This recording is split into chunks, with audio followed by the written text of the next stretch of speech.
Will you be my life partner? শোনেন, আমি আপনার সাথে ভালো নাই। জানি। না, আপনি জানেন না।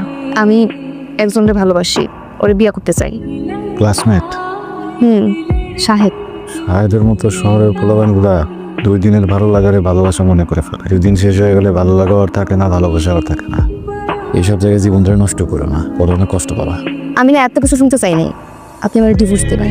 বুঝতেছো না তুমি অনেক আদরে বড় হয়েছো, বদমেজাজি। কখন তোমার মন ভালো থাকে, কখন তোমার মন খারাপ থাকে, এটা তো সবাই বুঝবো না। এত কম সময়ে এগুলো তোমার কষ্ট করছে না। আগে পারবো সব কিছু ব্যালেন্স করতে। একবার বোকামি করছো না, একবার বোকামিটা করো না। ভালোই তো আছো, সমস্যাটা বুঝি না। ভালো আছি? আমি ভালো আছি? আপনি ভালো আছেন? আমি ভালো নাই, আমি একদমই ভালো নাই। আমি শাহেদকে ভালোবাসি, ওরে বিয়া কইরা সুন্দর একটা সংসার করতে চাই। আপনি আমার ছায়া দেন, আমার ডিভোর্স দেন। ডিভোর্স দিলে তুমি ভালো থাকবা? অবশ্যই ভালো থাকবো। ও না, আপনার থেকেও বেশি আমার ভালোবাসে, আমার কেয়ার করে। আমরা বাইকে ঘুরি, আউটিংয়ে যাই, বাইরে খাইতে যাই। ও আমার ছোট ছোট সব ইচ্ছা পূরণ করে। আমি তো জীবনে এমনই একটা মানুষ চাইছিলাম যে আমার সব স্বপ্ন পূরণ করব। কিন্তু আপনি সেটা কখনই পারবেন না। আপনি আমার ছায়া দেন। আপনার কিছু করতে হবে না, আমি সব পেপার রেডি করে রাখছি। আপনি শুধু একটা সাইন দিবে। বসেন, আসছে। এই কাগজটার মধ্যে একটা সাইন দিবেন। দেন। Thank you so much.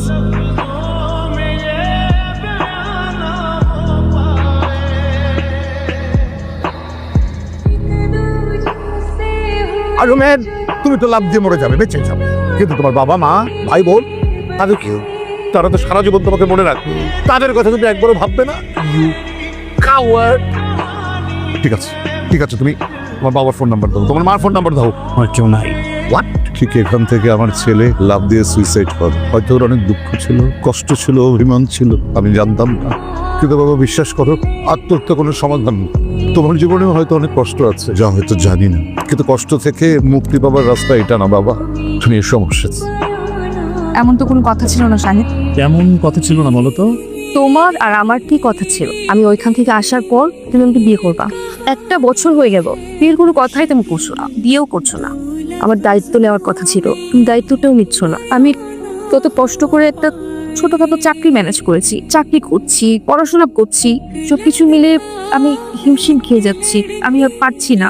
আচ্ছা রুহি, দেখো আমার সেমিস্টার ফি দিতে হবে, সেমিস্টার পরীক্ষার সময় হয়ে গেছে। আমি হয় তুমি আমার পড়াশোনার দায়িত্ব নাও, না হয় আমার এই শহরে থাকা খাওয়ার ব্যবস্থা করো প্লিজ। আমি একা পাচ্ছি না সাহেব। সবসময় তো টাকা করো শুধুমাত্র এই একটা কারণে আমি তোমাকে এখন পর্যন্ত বিয়ে, মানে আমি বিশ্বাস করতে পারতেছি না যে তুমি আসলেই ভালোবেসে আমার সাথে আসছো, এভাবে সবকিছু দিতে আসো। I am really confuse.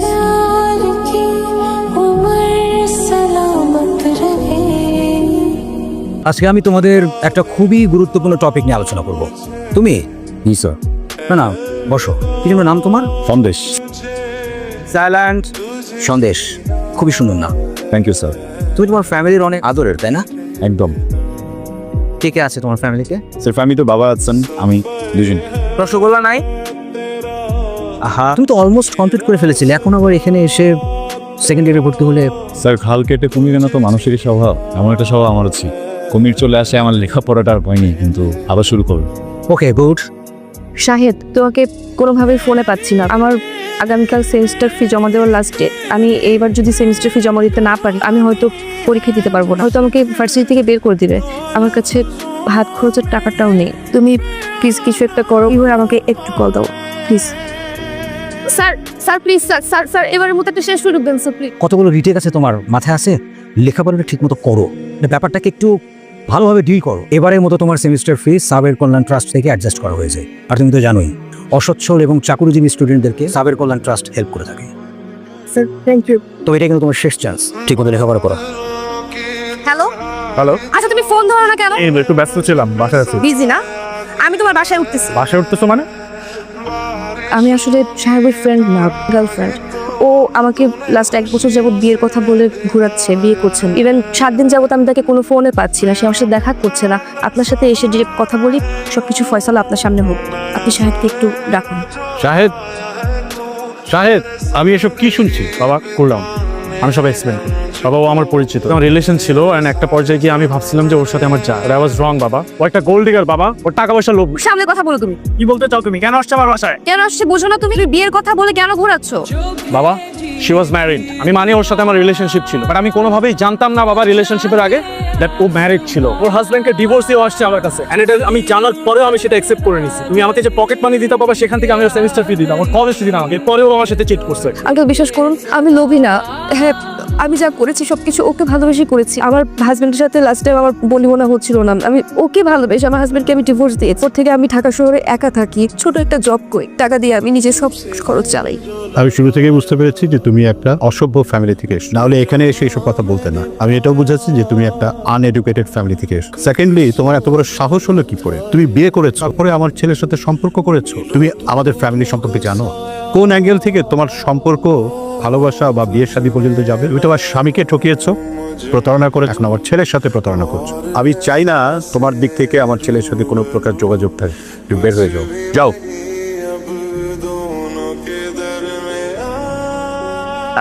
আসসালামু আলাইকুম স্যার। স্যার আমি রেডি হচ্ছি, অফিসে আসছি। আজ থেকে আপনাকে আর কাজে আসতে হবে না। জি স্যার। স্যার কি বলছেন? কেন? আমি কি করেছি? আপনি কি করেছেন সেটা আপনি জানেন না। স্যার আমি তো নিয়মিত অফিসে আসি, আমি সব কাজ মন দিয়ে করি। কেন এমন হচ্ছে? কেন কেন করা হচ্ছে এমন? আমাদের এখানে আসলে সভ্য মানুষের জন্য চাকরির ব্যবস্থা আছে। কি মনে হয় গতকাল একটি বাড়িতে গিয়ে সিনক্রেট করে এসেছি, রাত আসলে আমাদের বসের ব্রেনখান থেকে ফোন এসেছি যে ধরনের ঘটনা ঘটছে, তারপর আপনার এই চাকরিটা আসলে we are really sorry. Sandesh, আমি তোমাকে এখানে দেখে খুব খুশি হয়েছি। আসলে পরিশ্রম মানুষকে কতটা সফল করে সেটা তোমাকে দেখেই বোঝা যায়।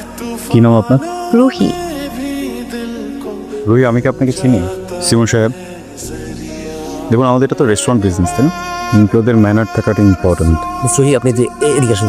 সরি, আপনার চাকরিটা হচ্ছিল, আপনি আসতে পারেন। স্যার কি বলেন? আপনি না একটু আগে বললেন আবার সবকিছু ওকে আছে, তো ভেবে ফেলেছি আমার জবটা হয়ে গেছে। আপনি বলেছেন আপনি বললে জবটা হয়ে যাবে, তাহলে জবটা কেন হচ্ছে? রুহি, আমি কিন্তু আপনাকে একটু আগে আরেকটা কথা বলছিলাম যে আমাদের এমডি সাহেব যদি আপনাকে শিওর না করেন, সেক্ষেত্রে আমরা আপনাকে শিওর করতে পারবো না। স্যার আমি সরি স্যার, আমার ভুল হয়ে গেছে। আমি অন্য কারোর সাথে আপনাকে মিলিয়ে ফেলেছি, আমি আপনাকে আসলে চিনতে পারিনি স্যার। আমার এই জবটা খুব দরকার স্যার। আমার বাসা ভাড়া, সেমিস্টার ফি সব কিছু বাকি। তো এই জবটা না পেলে আমার জীবনটাই থেমে যাবে স্যার। আমি কিছু করতে পারবো না। আমি জীবনে শুধু পড়াশোনাটাই করতে চেয়েছি, আর কিছু করতে চাই না স্যার। আপনি যা বলবেন আমি সেভাবে চলবো। আপনি যা যা করতে বলবেন আমি তাই করবো। Please sir, please sir. Sir আচ্ছা রুহি, তুমি কি আমাদের স্যারকে আগে থেকেই চিনো? মানে ওই দিন তোমার কথাবার্তা শুনে মনে হচ্ছে যে তুমি স্যারকে আগে থেকে চিনো।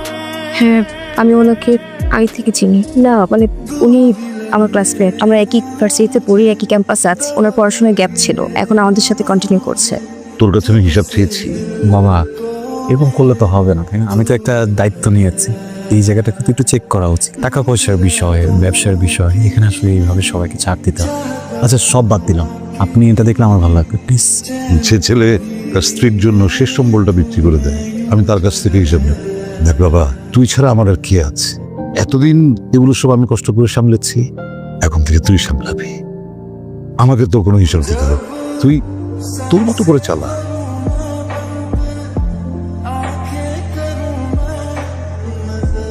আঙ্কেল, আমি অনেক বড় ভুল করেছি। সন্দেশের মতো ছেলেকে আসলে আমি দূরে ঠেলে দিয়েছি, অবহেলা করেছি, আমি কাজটা ঠিক করিনি। আমি আমার সব ভুল বুঝতে পেরেছি আঙ্কেল। সন্দেশ, সন্দেশ, আমি ভুল করেছি। আমি তোমাকে ডিভোর্স দিয়ে শাহেদের কাছে গিয়েছি। আমি ভেবেছিলাম ওইটাই জীবন। শহরের মানুষরা অনেক ভালো, জীবনে চলতে অনেক টাকার দরকার। ভেবেছিলাম শাহেদকে বিয়ে করে সুন্দর একটা সংসার করবো, ঘুরবো ফিরবো, যে সংসারে কোনো অভাব থাকবে না, খুব গোছালো একটা সংসার হতো। কিন্তু সেটা আমার স্বপ্নই ছিল। বাস্তবতা অনেক কঠিন। বাস্তবতা বুঝতে গিয়ে সব ফেক মানুষদের মাঝে আমি আসলে সত্যিকারের ভালোবাসাটা খুঁজে পাইনি। আমি বুঝতে পেরেছি জীবনে চলার জন্য যোগ্যতা দরকার হয়। আমাকে তোমার কোনো কিছু দিতে হবে না, পড়াশোনার জন্য কোনো খরচও দিতে হবে না। আমি নিজের যোগ্যতা দিয়ে পড়াশোনা করে চাকরি করে টাকা পয়সা উপার্জন করব। সন্দেশ, আমি শুধু চাই তোমার পাশে আমার বউ হিসেবে স্বীকৃতি পেতে। আমার মনে হয় তোমার এখন যাওয়া উচিত, প্লিজ। মানুষ তার জীবনে সবচেয়ে বেশি ওই জিনিসটার পিছনেই দৌড়ায়, যে জিনিসটাকে সে সবচেয়ে বেশি ভালোবাসে। আমি যেমন তোমার পিছনে দৌড়েছি, কেন জানো? আমার জন্মের পর পর আমার পরিবারের সবার লেগেছে, আমার বুদ্ধির পরে কটনই করিবার কি জিনিস আমি বুঝি। যেদিন তোমার গিয়ে করছিলাম আমি ভাবছিলাম হয়তো বা আমার কি রাখবো, সৃষ্টিকর্তা তোমার মাধ্যমে আমার কাছে আমার পরিবার বানাবে। কিন্তু আমি ভুল ছিল। আমি ভাবছিলাম তোমার মতো একটা মানুষ যদি আমার জীবনে থাকে, আমার জীবন হয়তো আর কোনোদিন কোনো আফসোস থাকে।